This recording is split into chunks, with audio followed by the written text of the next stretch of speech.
औरत के पास 4 सूटकेस थे। क्या हो गया है तुम्हें? ये कबाड़ छोड़ देना चाहिए था। सिडनी से नई खरीदारी कर लेते, मर्द ने कहा। एशले न्यू हेवन के घर की खिड़की में खड़ी थी। घर पहाड़ी की चोटी पर था, जहाँ से पूरा टाउन देखा जा सकता था। वहाँ से पोर्ट का भी हासा हिस्सा नजर आ रहा था। एशले सी कैट नामी फेरी को समंदर में जाते देख रही थी। इसने विक की बात का जवाब नहीं दिया। वो दराज का मर्द नहीं था, लेकिन जिस मजबूत और कसरती था। बाजू पर टैटू थे, चेहरे से शक्ल था। विक ने शानों से पकड़कर एशले को अपनी तरफ किया। क्या हम मोहब्बत नहीं करते? इसने एशले की नीमबाज आंखों में देखा।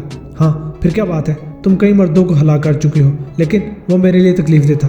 मुझे यकीन नहीं आ रहा है कि तुम क्या कह रही हो। 6 महीने में हमने जो रकम हासिल की है वो कम है, लेकिन हमारा प्लान कुछ और था। तुमको माइकल से शादी करनी थी, एक्सीडेंट का किसी को पता था। विक ने कहा। हाँ ठीक है, लेकिन माइकल को खत्म करने की क्या तुक है? एशले ने कहा। व्हाट? वो तो वैसे ही मर जाएगा। एशले ने जवाब पेश किया। क्या खास बात है इस लड़के में जो पहले मरने वालों में नहीं थी? विक ने इसे तीखी नजरों से देखा। कोई खास बात नहीं है, बस ये गैर जरूरी है। फ्लाइट पकड़नी है तो निकलने की करो। विक ने तलही से कहा, कार में बात कर लेना। 5 मिनट में मर्सिडीज में 4 सूटकेस और विक का होल्डाल रखकर एशले ने आखिरी नज़र पहाड़ी वाले नए घर पर डाली, जहां उन्होंने कम वक्त गुजारा था। मर्सिडीज 1 घंटे में गेट वॉक एयरपोर्ट पर पहुंचने वाली थी और दूसरे दिन वो ऑस्ट्रेलिया में होते। महदूद इम्कान था कि एयरपोर्ट पर एशले को वॉच किया जाता या फिर अलेक्जेंड्रा को, लेकिन एशले के बैग में एना हेमियन का पासपोर्ट था, जो मजीद 2 साल के लिए कारामद था। इसने हुलिया किसी हद तक बदला हुआ था। गुची के सन ग्लासेस आंखों पर और सर पर स्याह छोटी सी। विक ने इसके बाल तराश कर दिए थे। विक तेज ड्राइविंग कर रहा था। क्या माइकल याद आ रहा है? इसे अजहुद भरने दो, वो निकल नहीं सकता, ना ही कोई इस तक पहुंच सकता है, एशले ने कहा। इस मरतबा विक वाकयातन भिन्न आ गया। इसने गर्दन मोड़ी और स्टीयरिंग से एक हाथ उठा लिया। एशले समझ गई कि वो क्या करने जा रहा है, लेकिन थप्पड़ मारने की नौबत नहीं आई। जो कुछ हुआ बर्क के मानित हुआ। जोरदार धमाके से मर्सिडीज को धक्का लग गया और हॉर्न्स का शोर बुलंद हुआ। मर्सिडीज का बोनट मुड़ गया। विक ने स्टीयरिंग पर घोंसा मारा। दूसरी कार सफ़ेद रंग की साफ थी, जो चंद गज के फासले पर रोड के दरमियान अजीब जाविये से खड़ी थी। विक ने डोर खोलने की कोशिश की, फिर धक्का मार के इसे खोला। एशले सीट बेल्ट खोलकर उतर गई। वो हिल के रह गई। दूसरी कार के स्टीयरिंग के पीछे जो औरत बैठी थी, इसके बालों में सफेदी झलक रही थी। विक ने कार का जायजा लिया। मर्सिडीज का अगला व्हील इंजन रूम में घुस गया था। कार ड्राइव के काबिल नहीं थी। यू स्टूपिड बिच, वो सांप की तरफ देखकर चिल्लाया। ऑपरेशन रूम में रॉय हादसे की जगह और गाड़ियों के बारे में सुन रहा था। इसे मालूम हुआ कि हादसे के बाद मर्सिडीज की औरत और मर्द ने सब्ज रंग की लैंड रोवर हाईजैक कर ली थी। बाद रॉय ने मर्द और औरत का हुलिया मालूम किया और टीम को तफसीली हदायत जारी कर दी। स्टेशन, सीपोर्ट, एयरपोर्ट और रोड्स, चारों मकाम इसके जहन में थे। वो जानता था कि हाईजैक करने के बाद गाड़ी को ज़्यादा देर ड्राइव करने की बजाय छोड़ देना चाहेंगे। अमली किरदार अदा करने के लिए वो खुद भी उठ खड़ा हुआ। इस वक्त रॉय को नई इत्तला मिली कि लैंड रोवर ने न्यू हेवन के स्विंग ब्रिज के सिग्नल को तोड़ा था। विक अंधाधुंध ड्राइव कर रहा था। Vic for God sake, Ashley की चीख निकल गई। लैंड रोवर सड़क से उतरकर तीर की तरह दरख्त की तरफ गई।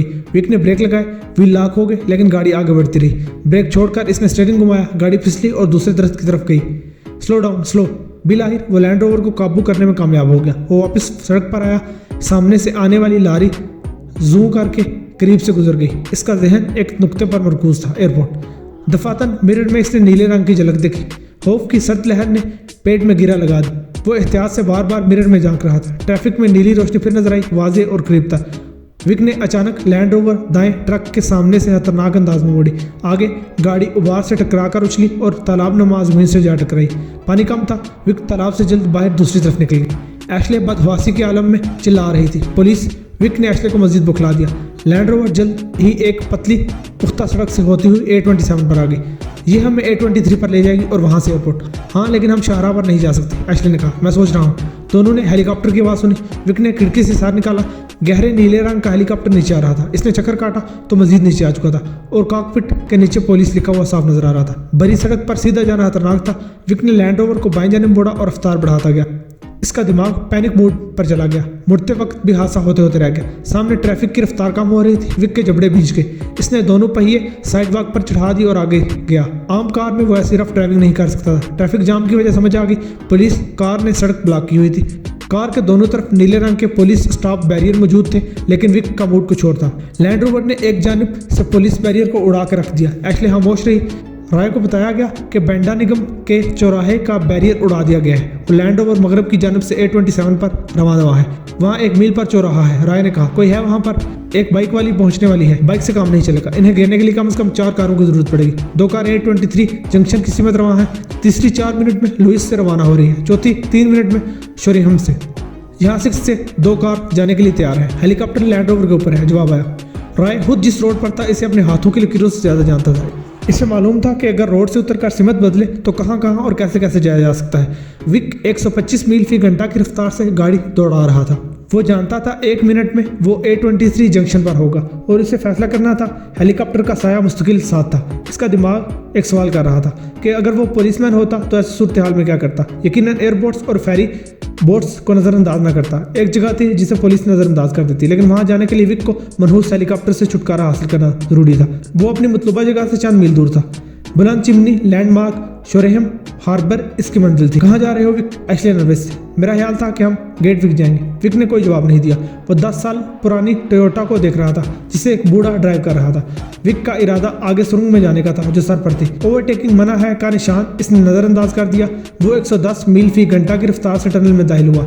सुरंग इसकी यादाश्त के मुताबिक तवील नहीं थी। अंदर जाते ही यकदम ब्रेक लगाने से एतराज किया। वो मिरर में देख रहा था। हार्न की आवाज़ बुलंद हुई, फिर टोयोटा ने ब्रेक आजमाए। लैंड रोवर धीमी रफ्तार से रिंग रही थी। टोयोटा अकब में सर पर थी। जब विक ने झटके से हैंड ब्रेक खींचे तो टोयोटा विक की गाड़ी से टकरा गई। दोनों गाड़ियां मजीद कुछ आगे गई। शीशा टूटने की आवाज़ और बस। विक दरवाजा खोलकर बाहर को कूदा और पीछे भागा। आउट, वो दौड़ा। बैग्स निकालो, मुड़कर इसने एशले से कहा। टोयोटा का दरवाजा खोलकर इसने बूढ़े आदमी की सीट बेल्ट खोली। इसके बाल सफ़ेद और आंखों पर चश्मा था। क्या बात है, क्या मजाक है? विक ने इसे बाहर घसीटते कंधे पर लादा और लैंड रोवर की बैक सीट पर फेंक कर डोर बंद कर दिया। टोयोटा के पीछे एक फोर्ड रुकी और मोटा आदमी बाहर आया। मदद चाहिए? वो बोला। हाँ, इसे शायद हमला कल्ब हुआ है। फिर अचानक विक ने ऊपर तले 2 भरपूर गोंसे इसके जबड़े पर रसीद किए और जोर से लैंड रोवर पर धक्का मारा। इसका सर गाड़ी से टकराया। वो फिसलता हुआ जमीन बोस हो गया। दोनों ने सामान टोयोटा में ठोंसा और तेज रफ्तारी से रवाना हो गए। सुरंग से निकलते ही एशले ने आगे और पीछे खिड़की के शीशों से देखा। हेलीकॉप्टर नजारत था। वो सुरंग के आगाज पर ही फिजा में होगा। विक ने कहा, अब हम कहाँ जा रहे हैं? माइकल और मार्क के पास एक याट है, तुम भी इस पर जा चुकी हो। कई बार मैं भी गया हूँ और हम दोनों सैलिंग से भी वाकिफ हैं। हम पानी में सफर करेंगे। एशले ने विक को देखा। तारीकी में अगर कोई दूसरा रास्ता ना मिला। टोयोटा मरकजी सड़क पर आ गई। दोनों तरफ फासले से घरों की कतार थी। सुर्ख बत्ती देखकर विक ने रफ्तार आहिस्ता कर ली और गाड़ी रोक दी। मान इसका चेहरा लटक गया। विरमियों में रोशनी नजर आई। समाज से सायरन की आवाज़ टकराई। नीली रोशनी ने भी झलक दिखलाई। पुलिस मोटरसाइकिल वाला इसे साइड में जाने का इशारा कर रहा था। एशले ने भी खतरनाक सूरत हाल देख ली थी। विक ने फिर खुदसरी का मुजाहरा किया और टोयोटा सीधी भगाई और हथरा मुंह लेकर सिग्नल तोड़ दिया। पुलिस बाइक दूसरी जानिब से आई। वो टोयोटा के अकबी पहलों में था। विक ने दफातन स्टीयरिंग घुमाया। मोटरसाइकिल के साथ तसादम हुआ और वो फिसलती चली गई। सवार भी अलग लुढ़क गया। बारिश फिर शुरू हो गई। हम कहाँ हैं? एशले मुतवातर हरासा थी। हार्बर से ज़्यादा दूर नहीं। कुछ देर बाद इसने दरिया के किनारे शोरेहम हार्बर के करीब गाड़ी रोक दी। बोट कहाँ होगी? इसने एशले से सवाल किया। 6 मोटर यार्ड क्लब। विक साहली सड़क पर बस गुजरने का इंतजार कर रहा था। बस गुजर गई तो इसने गैर यकीनी अंदाज में पुलिस मोटर बाइक को देखा जो ट्रैफिक में रास्ता बनाती लहराती चली आ रही थी। विक ने टोयोटा स्टार्ट की। फौरन बाद इसने स्याह BMW को देखा। BMW के अलावा मजीद नीली रोशनी नजर आई और सायरन की आवाज़ बुलंद हुई। इस मरतबा बदहवासी पर घबराहट गालिब थी। BMW ने इसका रास्ता मसदूद कर दिया।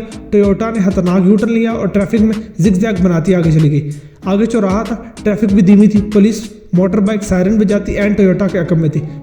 विक ने रास्ता बनाने के लिए टोयोटा के 2 पहिए प्यादा रास्ते पर चढ़ा दिए। 3 रास्ते थे। सीधा चौराहे की तरफ ट्रैफिक जाम होता जा रहा था। दाएं जाता तो मकानात की भूल भुलैया थी और तीसरा रास्ता बाएं जानिब दरिया का ब्रिज था। टोयोटा बाएं जानिब मुड़ गई। बाइक वाला गूंद की तरह टोयोटा के अकब से चिपका हुआ था। दूर ब्रिज के इख्तिताम पर रोड क्लियर थी। तहम देखते ही देखते BMW भी विक के पीछे आ गई। मान बाइक ने मौका बनाया और साइड से निकलकर टोयोटा से आगे निकल गई और फिर रफ्तार कम करके इसने टोयोटा को रोकने की कोशिश की। तुझे सबक सिखाना पड़ेगा, विक ने दांत पीसे और टोयोटा बाइक पर चढ़ा दी। वो भी दिलेर फुर्तीला था। बाइक साफ बचा ले गया। ब्रिज पर बाइक और दोनों कारों की आंख मचोली जा रही थी। कई मरतबा टोयोटा ने ब्रिज के रेलिंग को छुआ। एशले का चेहरा उतरा हुआ था। इसके जहन में यही बात थी कि खेल खत्म हो रहा है। सामने ब्रिज के कोने पर 2 बच्चे बाइसिकल पर नमूदार हुए एंड उसी वक्त हेलीकॉप्टर की आवाज आई। बच्चों के दूसरी तरफ हेलीकॉप्टर का साया सड़क पर उतर रहा था। विक ने अकब में झांका तो एक और पुलिस कार BMW के पीछे आ गई। विक, हार मान लो प्लीज, एशले गिड़गिड़ाई। विक की आंखों में खून उतरा हुआ था। टोयोटा सीधे बच्चों के ऊपर जा रही थी। नहीं नहीं बच्चे नहीं, एशले चिल्लाई और स्टीयरिंग पर हाथ मारा। जवाबन विक ने इसे उल्टे हाथ का थप्पड़ मारा। बाइक वाला भी समझ गया था और बच्चों के लिए टोयोटा सामने ले आया। BMW टोयोटा के बराबर लगने की कोशिश कर रही थी। सायरन चीख रहे थे। पहियों की चरचराहट, बाइक टोयोटा से टकराकर सवार समेत फिसली और BMW को मौका मिल गया। वो इसके बराबर आ गई। दोनों गाड़ियों ने रगड़ खाई और टोयोटा पे काबू होकर ब्रिज के रेलिंग से टकराई और कलाबाजी खाकर स्याह कीचड़ ज़दा पानी में गिरी। इसे ज़ेरे-आब जाने में 30 सेकंड लगे। ग्लेन रॉय के साथ खड़ा था। मुझे 1960 की मूवी साइको याद आ जाती है, जिसमें जायंट की बॉडी और कार झील में से निकाली जाती है। याद है। लोग क्यों ऐसे रीमेक बनाते हैं? दौलत, रॉय ने जवाब दिया।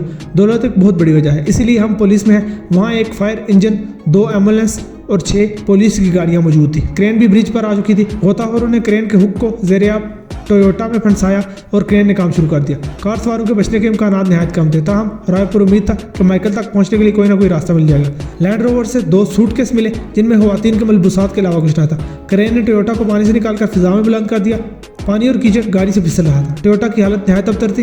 रॉय ने ताड़ लिया कि अंदर कोई भी नहीं है। क्रेन ने टोयोटा को सड़क की जानिब घुमाकर बुलंदी कम की। ग्लेन और रॉय ने आगे बढ़कर अंदर झांका। औरत के चेहरे पर कुछ मिकदार कीचड़ की थी और विग खिसक गई थी। रॉय ने पहचान लिया, वो एशले हार्बर्ट थी। एशले की आंखें खुली हुई थी, लेकिन ड्राइविंग सीट पर बदमाश कौन था जिसने इतनी भागदौड़ के बाद एशले और अपनी जान को दांव पर लगाया था? रॉय ने वो मुश्किल ड्राइविंग साइड का दरवाज़ा खोला और ड्राइवर के लिबास की तलाशी ली। ऑस्ट्रेलियन पासपोर्ट के मुताबिक इसका नाम विक्टर ब्रोस डेलानी था। फोटो भी उसी का था। हंगामी राब्ते की जगह मिसिस अलेक्जेंडर डेलानी का नाम लिखा था। पता सिडनी का था। ग्लेन ने जर्द हैंडबैग से कीचड़ साफ करके उसे खोला। इसमें ब्रिटिश पासपोर्ट था। वो इसने रॉय को दिखाया। फोटो में बालों का अंदाज मुख्तलिफ था, लेकिन वो एशले हार्बर ही थी। नाम की जगह हैम्पल लिखा हुआ था। हंगामी राब्ते की जगह खाली पड़ी थी। मर्द के वॉलेट और औरत के पर्स दोनों में क्रेडिट कार्ड मौजूद थे। कोई इशारा नहीं था कि वो कहाँ से आए हैं और कहाँ जा रहे हैं। पहला बड़ा मसला खड़ा हो गया। अब माइकल हैरिसन को क्यों कर तलाश किया जाए? एक आइडिया है, लेकिन तुम्हें पसंद नहीं आएगा, रॉय ने कहा। हैरी फ्रेम और रोनी फ्रेम रॉय के साथ फोर्ड मोंडो में थे। वो दुआ वही था, सवाल वही था। मेरे लिए कुछ लाए हो? फ्रेम ने कहा। रॉय ने जेब में से एक छोटा सा पैकेट निकाला। इसमें से एक कफलिंग्स बरामद किए। इस मरतबा इसने पक्का काम किया था। कफलिंग्स इसने माइकल के फ्लैट से हासिल किए थे। ये तलाई कफलिंग्स थे। फ्रेम ने इनको रोनी के हाथ पर रख दिया, जहाँ मर्सिडीज का एक्सीडेंट हुआ था। रॉय इसकी तरफ जा रहा था। मुकाम हादसा पर पहुंचकर इसने गाड़ी रोक दी। वो सोच रहा था कि माइकल जिंदा मिल सकेगा या नहीं। रॉनी आंखें बंद करके पेंडुलम में मगन हुई। गोद में नक्शा रखा हुआ था। रफ्तार कम रखना, सीधे चलो। रॉनी ने सरगोशी की। रॉय ने हदायत पर अमल किया। हम करीब हैं, आगे बाएं जानिब मोड़ आएगा। ऐसा ही हुआ। हदायत के मुताबिक रॉय ने गाड़ी मोड़ी। ये कच्ची पक्की वीरान सड़क थी। रॉय ने बेचैनी महसूस की, कुछ हासिल भी होगा या नहीं। बहरहाल वो गाड़ी आगे बढ़ाता चला गया। पहाड़ी इलाका शुरू होगा। रॉय ने तिरछी ऊंचाई पर बदनुमा मकान देखा। यहाँ कोई मकान है? रानी ने सवाल किया। हाँ, रॉय ने धड़कते दिल के साथ कहा। माइकल यही है। पेंडुलम तेजी से एक मुख्तलिफ दायरे में घूम रहा था। पता नहीं, लेकिन वो यही है। रानी की आंखें बंद थी। रॉय गाड़ी ऊपर ले गया और मकान के साथ इंजन बंद कर दिया। इन दोनों को गाड़ी में छोड़कर वो फ्रंट गेट की तरफ आया। खतरा तो खत्म हो चुका था, लेकिन पुलिस की तरबियत के ज़ेरे असर इसकी हसियात बेदार थी। मकान बज़ाहिर सुनसान था। लान और फूलों की क्यारियों पर नजर डाली। अजीब सी बात थी मकान में, वो समझ ना सका। शायद इसका डिज़ाइन बेतुका था। बहरहाल घंटी बजाई, दूसरी बार बजाई, कोई नहीं आया। रॉय ने मकान का चक्कर लगाया। हर खिड़की में जाकर देखा। गन इसके हाथ में थी। शायद ये गैर जरूरी था। अंदर फर्निशिंग 20-30 साल पुरानी थी। रॉय ने किचन में झांका। एक चीज़ ने इसे हैरान कर दिया। किचन टेबल पर अखबारात का ढेर लगा था। रॉय ने घड़ी देखी। शाम के 6 बज रहे थे। इसे इल्म था कि सर्च वारंट जरूरी है, लेकिन इस कार्रवाई में मजीद चंद घंटे ज़ाया हो जाते, जबकि हर गुजरते मिनट के साथ माइकल की बरामदगी के इम्कानात नाबूद हो रहे थे। दूसरी ये कि वो रॉनी पर किस हद तक भरोसा कर सकता है। अगरचे रॉनी ने कई मरतबा इसे दुरुस्त राह दिखाई थी, ताहम इसने गलतियां भी की थी। रॉय बास के मिजाज से भी वाकिफ था। अजीब कश्मकश का आलम था। रॉय ने गहरी सांस ली और गन के दस्ते से खिड़की का शीशा तोड़ दिया। अंदर हाथ डालकर इसने खिड़की खोल दी। अगले ही लम्हे वो अंदर था। हेलो, वो जी हाँ, कोई घर पर है? किचन की मेज पर तमाम मुख्तलिफ अखबारों पर कल की तारीख थी। रॉय ने हर जगह देखी। कालीन पर सोफे के निशानात थे, जैसे किसी ने दीवार के करीब सोफे को हटाया हो। सोफे के पीछे कोई खास बात नहीं थी। वो पहली मंजिल पर चला गया। अच्छी तलाश लेने के बाद इसके चेहरे पर नाउम्मीदी का साया लहराया। माइकल हैरिसन कहीं भी नहीं था। वो नीचे आया और बैक डोर से बाहर आ गया। अंदरूनी अहाते में चक्कर लगाया। रॉय ने 2 डस्टबिन देखे। इसने पहले का ढक्कन उठाया और मायूसी के अंधेरे में उम्मीद की किरण फूट पड़ी। इसने अंडों के छिलके, इस्तेमाल शुदा टी बैग्स और हाथ मिल्क कार्टन देखे। रॉय ने डब्बों पर खरीदारी की तारीख देखी। वो गहरी सोच में था। वो दोबारा हरकत में आया। वो वापस सोफे वाले कमरे में आ गया। सोफे के अकम में इसने बगौर देखा। कालीन का कोना एक जगह से मुड़ा हुआ था। इसने घुटनों के बल बैठकर कालीन को कोने से पकड़कर बआसानी ऊपर की। नीचे अंडरले के बजाय साउंड प्रूफ मटेरियल था। रॉय की धड़कनें तेज हो गई। कालीन के बाद इसने साउंड प्रूफ को भी उधेड़ दिया। नीचे से प्लाईवुड की बड़ी शीट बरामद हुई।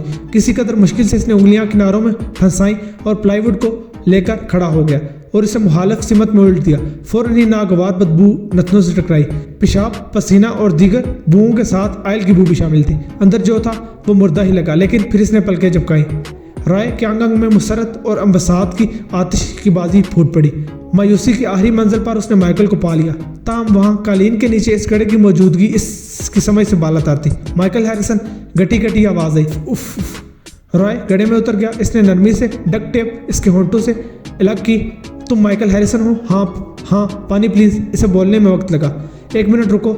रॉय गड्ढे से निकल गया। वो पानी की छोटी बोतल साथ लेकर वापस आया। माइकल नदीदे बच्चों की तरह कांपते हाथों से पानी पी रहा था। कुछ पानी बाछों से बहकर नीचे जा रहा था। अचानक माइकल ने पानी पीना बंद कर दिया। एशले कैसी है? राय ने सख्ते के आलम में से देखा।